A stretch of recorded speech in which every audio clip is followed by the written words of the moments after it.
good deal. Then just get in there and restart it.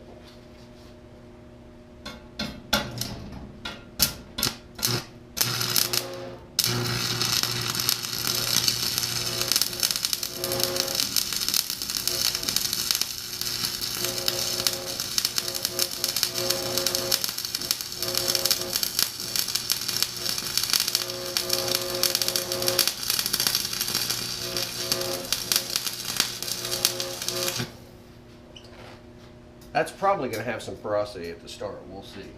Because when I broke that off, it took a little of the flux away. If you don't have flux on the end of the tip of this, forget about it, you're going to get porosity. So, 7018, not too bad to chip the slag off, it should pop right off. There you go. And as predicted, there is porosity at the start. So a couple of things happened there that I was hoping would happen. I wanted to show you guys about the profiles of these rods and how they run. And one of the things was, if you restart a 7018, you're likely to get porosity. And it's because when you first restart these, they won't restart unless you knock the tips off of them. You can do that any way you want to, but what it's going to end up resulting in is that some of the flux is going to be chipped away.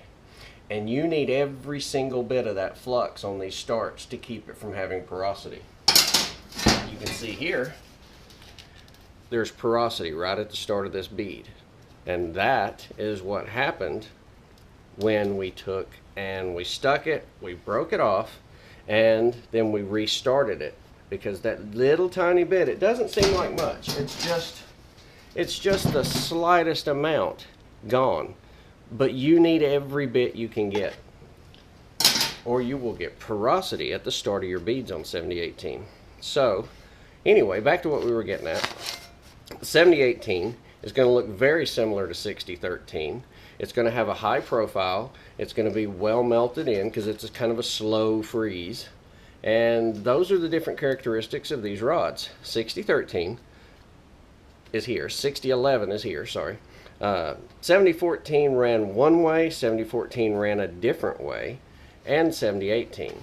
These are pretty good examples of the way these rods act. So if you want dirty metal, run 7014 or 6011, and it'll get in there. If you've got clean metal, run the 7018, if you can, because it's going to be the strongest and produce the prettiest. But overall, these are what you're going to encounter with a buzz box. These are your only choices. You don't have a lot of choices with a buzz box. So, these all are 1/8 rods except for the 7014. That's a 3/32 rod that I used. And that's about it. That's what you can do with your buzz box. I will pull you down here and show you. 7018 with porosity at the start from restarting the rod. 7014 ran two different ways. This one with a lot of angle, this one with not a lot of angle. 6013, very typical looking for 6013. 6011, that's very typical for 6011. You're going to see a lot of detail. It's a fast freeze. And the light plays tricks on you. So I'm going to try to go around these and give you different angles of them so you can kind of see what they look like.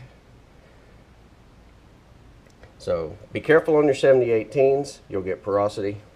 Be careful with your 7014s because just a little bit of angle makes all the difference. That was about like this, and that was more like this. So you can see a big difference in that.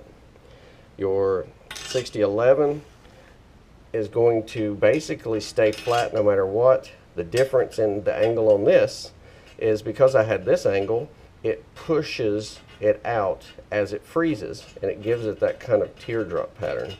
If it were more straight up, it would be really nice round flat dimes. And the 6013 is going to look about like 6013 no matter what. That's just the way it looks. Very similar to the 7018. So, without being too technical about it, that's basically what you can expect out of these rods. Appreciate you guys watching, and hopefully we will end up with a lot more videos. I just wanted to make this first one for everybody curious about the rods. We got a MIG over here we will be getting into, and that is C25. I run 023 and 030 solid wire in it. We'll be doing something with that. Here is our 1984 AC/DC tombstone. I've modified it with computer fans inside, 2 of them, for better cooling. I took the 4 gauge off and put number 2 gauge on. I took some hangers here and I made some little horns to hold. I've upgraded the clamps to 400 amp clamps, both of them. It's overkill. None of this is necessary. It works fine as it is, but bigger is always better. So that's what we got for you today, and we'll see you guys on the very next run. Thanks.